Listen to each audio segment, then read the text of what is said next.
अस्सलाम वालेकुम, welcome back to my channel. कैसे हैं आप सब? ठीक हैं? मैं भी अल्हम्दुलिल्लाह बिल्कुल ठीक हूँ। अभी तकरीबन सुबह के 8-9 बजे का टाइम है। ये व्लॉग मैंने काफ़ी दिन पहले का बनाया हुआ है, तो अब मुझे ख़ुद एग्जैक्ट याद नहीं है कि ये कौन सा टाइम है, लेकिन सुबह का टाइम ही है। मेरे प्रीवियस 2-3 व्लॉग में आपने देखा था कि मैंने सब्ज़ी लगाई थी, तो अब माशाल्लाह से वो बड़ी अच्छी निकल आई है, तो मैंने सोचा आपको भी दिखा देती हूँ। ये इस तरफ प्याज हैं और दूसरी तरफ लहसुन, पालक, मेथी, धनिया, मूलियाँ, शलजम, हर चीज़ बड़े अच्छे से निकल आई है। बस पालक इतनी अच्छी नहीं निकली क्योंकि उसके ज़्यादा सीड ना कीड़े ले गए थे। लेके तो वैसे वो धनिए के भी गए थे, लेकिन वो मैंने बहुत भर के डाला था ना, तो वो फिर भी अच्छे से निकल आया है। तो पालक की क्यारी बस एक तरफ निकली है, बाकी तकरीबन सारी खाली है। तो वहाँ पे मैंने खुदाई करके ना और बीज डाल दिए हैं, वो तकरीबन 4-5 दिन में निकल आएंगे, क्योंकि ये जितनी भी सब्जियां हैं ना, इनमें से सबसे पहले पालक ही उगती है। और वैसे ये जितनी निकली थी ना, हमारे लिए उतनी ही काफ़ी थी, क्योंकि हमारे घर में खाता कोई भी नहीं है। मुझे याद नहीं है कि मैंने कभी आलू पालक का सालन बनाया होगा जिस तरह बनाते हैं, या गोश्त वगैरह में डाल लेते हैं, हमने कभी भी नहीं बनाई। बस पकौड़ों में डालती हूँ मैं, या फिर शलजम बनाते हैं ना, तो उसमें थोड़ी सी डाल लेती हूँ। साथ में रिलेटिव्स के काफ़ी घर हैं, तो कोई ना कोई ले जाता है, तो इसलिए मैं फिर लगाती ज़रूर हूँ हर बार। मैं खुद तो खा लेती हूँ, लेकिन हस्बैंड और बच्चे नहीं खाते, और ये सर्दियों की सब्ज़ी है, सर्दियों में हस्बैंड आए होते हैं, वो खाते नहीं हैं, तो बस फिर बनती भी नहीं है। अम्मी जब बनाती हैं ना, तो वो कभी कभार मुझे भी भेज देती हैं, लेकिन मैं लगाती ज़रूर हूँ, देखने में बड़ी अच्छी लगती है। वैसे भी ग्रीनरी घर में थोड़ी बहुत होनी चाहिए, और आजकल जैसे सब्ज़ी निकल रही है ना, तो देख के मुझे इतनी खुशी होती है ना। मैं जब सुबह के टाइम उठती हूँ, लॉक वगैरह खोलती हूँ, तो बाहर का एक चक्कर ज़रूर लगाती हूँ और देखती हूँ कि ये कितनी बड़ी हो गई है। क्योंकि शुरू-शुरू पे जब सब्ज़ी निकलती है ना, तो हर दिन इसमें फ़र्क आ रहा होता है, तो इसलिए आज मैंने फिर आपको भी दिखाई है। जैसे-जैसे अब बढ़ती जाएगी ना, तो साथ-साथ आपको भी ज़रूर दिखाया करूँगी। और ख़ास तौर पे अगर कोई चीज़ आपने अपने हाथों से लगाई है ना, तो उसकी तो फिर खुशी और मज़ा ही अलग है। तो ख़ैर, घर के सारे काम वग़ैरह ख़त्म करने के बाद अब मैं बनाने लगी थी देसी घी, क्योंकि बलाई काफ़ी ज़्यादा जमा हो गई थी। और ये बनाना बहुत ही आसान है। बस बलाई मैंने एक पतीले में डाल के पकने के लिए रख दी थी। मैं इसमें आटा वग़ैरह कुछ भी नहीं डालती, ऐसे ही बना लेती हूँ। पहले मैंने सोचा कि मक्खन बना लेती हूँ, लेकिन मेरे पास ना अपनी ज़रूरत के हिसाब से थोड़ा-सा मक्खन पड़ा हुआ था। तो बस फिर मैंने इसका देसी घी बनने के लिए रख दिया था। और ये कुछ लोग ये भी कहते हैं कि टाइम बहुत ज़्यादा लगता है ऐसे बलाई से अगर देसी घी बनाए ना, तो उसमें तो मुझे ऐसे नहीं लगता, क्योंकि अगर आप मक्खन बनाते हैं तो उसमें भी तो टाइम लगता है ना। पहले मक्खन बनता है, फिर जाके देसी घी बनता है। तो अगर आप ऐसे सिंपल ही से बलाई से ही देसी घी बना लें, तो उसमें उससे तो कम ही टाइम लगता है।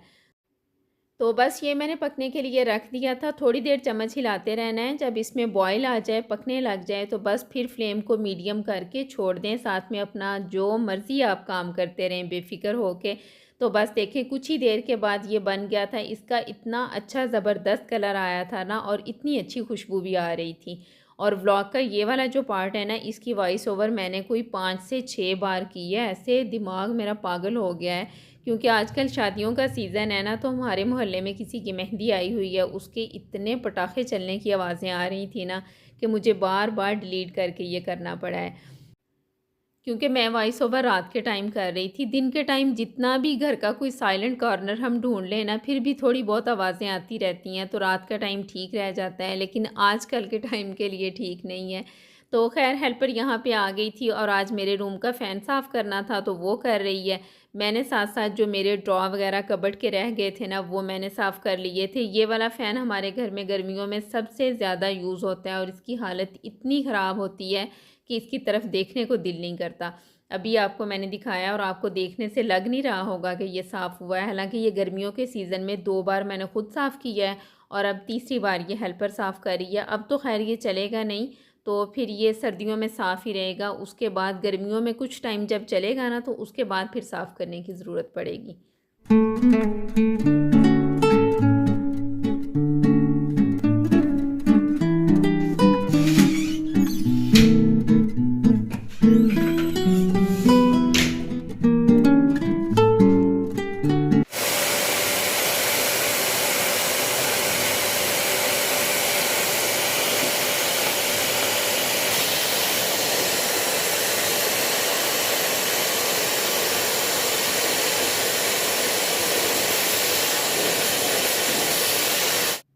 और पूरे घर की विंडोज़, ड्रॉ और किचन के कैबिनेट मैंने इसी तरह वैक्यूम के साथ ही साफ़ किए हैं। इससे बड़ी आसानी हो जाती है, काम थोड़ा जल्दी हो जाता है। अगर तो आप जॉइंट फैमिली सिस्टम में रह रहे हैं ना, घर में 4-5 लोग हैं काम करने वाले, फिर तो कोई मसला नहीं है। लेकिन अगर आप मेरी तरह अकेले हैं, हर चीज़ खुद ही मैनेज करनी है, तो फिर मुश्किल होती है। तो इसलिए मेरे लिए तो बड़ी आसानी है कि मैं इसके साथ ना ऐसे छोटे-छोटे सारे काम कर लेती हूँ। तो बस रूम साफ़ अच्छे से हो गया था। फ़ैन आपने देखा हेल्पर ने कितना अच्छा साफ़ कर दिया है। पहले वो इतना अच्छा काम नहीं करती थी, लेकिन अब बड़ा अच्छा साफ़ सुथरा काम करती है, मुझे भी पसंद आता है, तो वो भी मेरे साथ बड़ी हेल्प करवा देती है।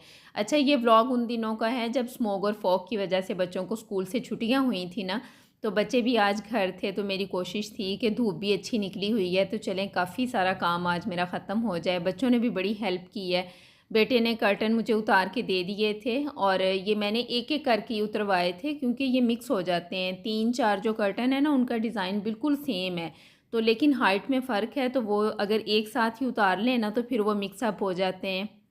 वो मुझे एक-एक उतार के देता रहा है, साथ के साथ मैं वॉश करके डालती रही हूँ। फैब्रिक उनका बड़ा बारीक सा है, तो जल्दी ड्राई हो गए थे, तो मैंने साथ के साथ ही फिर लगा दिए थे। और बाकी छोटे-छोटे काम बच्चों ने आज बहुत करवाए हैं मेरे साथ। मशीन सारा दिन चलती रही है, क्योंकि धूप बड़ी अच्छी निकली हुई थी, तो मेरी कोशिश थी कि बस ज़्यादा से ज़्यादा ना काम आज इस तरह वॉशिंग का जो काम है ना, वो भी ख़त्म हो जाए ज़्यादा सारा। और बच्चों के जो छोटे-छोटे कुशन्स और टेडी बियर वगैरह थे ना, वो भी मैंने मशीन में ही डाल दिए थे और ये बड़े अच्छे साफ़ हो गए थे। अच्छा, एक और बहुत ज़रूरी बात जो मैंने इस व्लॉग में आपके साथ करनी थी कि मेरे से पिछले काफ़ी दिनों से ना ये क्वेश्चन पूछा जा रहा है कि आपी आपके व्यूज़ कैसे आने लगे हैं? क्योंकि आजकल मेरे चैनल पे अल्हम्दुलिल्लाह अच्छे व्यूज़ आ रहे हैं। अगर आपका चैनल नया है और आपके के में व्यूज़ आ रहे हैं ना, तो वो बड़े अच्छे कंसीडर किए जाते हैं। तो इसीलिए मेरे से भी बार-बार पूछते हैं। तो अगर आप इंटरेस्टेड हैं इसका आंसर जानने के लिए, तो आप मुझे कमेंट करें। तो जिस हिसाब से कमेंट होंगे ना, तो मैं फिर इस पे एक मुकम्मल वीडियो बना दूँगी कि मैंने अपने व्लॉग बनाने में क्या चेंजिंग की है और मैंने कौन से टिप्स एंड ट्रिक्स हैं जो फ़ॉलो किए हैं जिसकी वजह से मेरे व्यूज़ आ रहे हैं। और आपने यूट्यूब पे इस तरह की बहुत सी वीडियोस देखी होंगी जिसमें अपने चैनल पे अच्छे व्यूज़ लाने के लिए कुछ टिप्स एंड ट्रिक्स बताई जाती हैं। पहले मुझे लगता था कि ये सब बस ऐसे ही है, अपने व्यूज़ के लिए हर कोई वीडियो बनाता है इस तरह की। लेकिन जब मैंने इनमें से कुछ चीज़ों को फ़ॉलो किया ना, तो आप यकीन नहीं करेंगे कि मुझे इतना अच्छा रिस्पॉन्स मिला कि अब मुझे लगता है कि ये 110% काम करती हैं। कुछ लोग इस तरह से हैं जो चीज़ों को बहुत बढ़ा चढ़ा के बताते हैं, ऐसा भी कुछ नहीं है, बस कुछ सिंपल सी चीज़ें हैं जिन्हें फ़ॉलो करना होता है। ये बिल्कुल इसी तरह से है यूट्यूब पे काम करना, कि जिस तरह आप किसी स्कूल या ऑफ़िस में जाते हैं, तो वो आपको अपने रूल्स एंड रेगुलेशन बताते हैं और आपको उन चीज़ों को फ़ॉलो भी करना होता है। लेकिन आपको उस जगह को समझने में थोड़ा टाइम लगता है ना, तो यूट्यूब भी बिल्कुल इसी तरह से है। अगर आप इंटरेस्टेड हुए, तो मैं बहुत सिंपल तरीके से आपके लिए एक वीडियो बना दूँगी। आप उन सब चीज़ों को फ़ॉलो करके अपने चैनल को बहुत अच्छा ग्रो कर सकते हैं और यूट्यूब से अर्न भी कर सकते हैं। और जहाँ तक यूट्यूब की मुझे समझ आई है ना, आपने पहले इसको सीखना है, फिर इस पे काम करना है, ठीक हो गया? और अब है ये जी दोपहर का टाइम, आज घर में कुछ गेस्ट आए हुए थे, उनके लिए खाना बनाया है। रेसिपी मैंने रिकॉर्ड नहीं की क्योंकि टाइम बहुत कम था और खाना मैंने लगा दिया है, बस अब हम खाना खाएँगे। तो आपसे मुलाकात होगी नेक्स्ट व्लॉग में। बस यहीं तक था मेरा आज का व्लॉग। आई होप कि आपको अच्छा लगा होगा। अच्छा लगे तो लाइक ज़रूर करें और अगर आप पहली बार मेरा चैनल देख रहे हैं, तो प्लीज़ सब्सक्राइब भी कर दें, बेल आइकन प्रेस कर दें ताकि मेरे आने वाले व्लॉग्स आप देख सकें। अपना बहुत ख्याल रखें। अल्लाह हाफ़िज़।